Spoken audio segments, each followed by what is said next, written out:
Welcome back to Freelance Client Secrets. This is Module 2, Video 3, Tips for Closing the Sale. In this video, I go over using the phone versus the message room, setting expectations, and upselling. When a potential client expresses interest in you, some will want to talk on the phone, while others will like instant messaging with Skype or email. I recommend having Skype installed because a lot of clients like using that. When interviewing with the client, phone is usually the best because it allows you to form a personal connection with the client. This can increase the likelihood of getting the job and also can be faster for communication in some instances.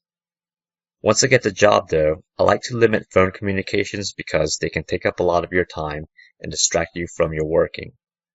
So after that, I try to move to messaging through Elance instead. Email and instant messaging can be good for overseas people, and sometimes people will want to talk through Skype, so it is a good idea to have a computer microphone.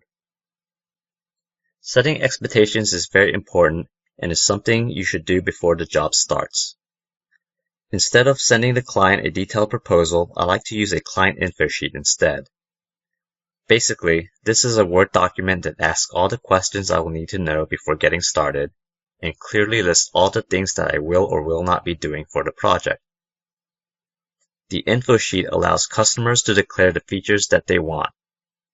By default, I might fill out some of the stuff for them, and you will want to specify limits like number of words for articles or number of pages for websites and functionality limitations.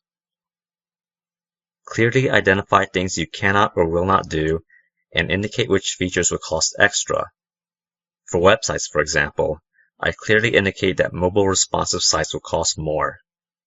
Set expectations and limits early on so that there aren't any unpleasant surprises later on after you have already invested a lot of time in the project. This way, if the client starts asking for more than agreed, you can clearly show them and request additional payment for extra features that they're asking for. Upselling is a good trick that most freelancers don't use. If you sense that a client is sold on your abilities, then consider upselling related services. You might have to brainstorm a little to come up with ideas or things you can upsell them. An example is you can upsell matching business card designs with a logo project. Or if you are a writer and they are ordering blog posts, then you can sell a larger batch for a reduced price per article.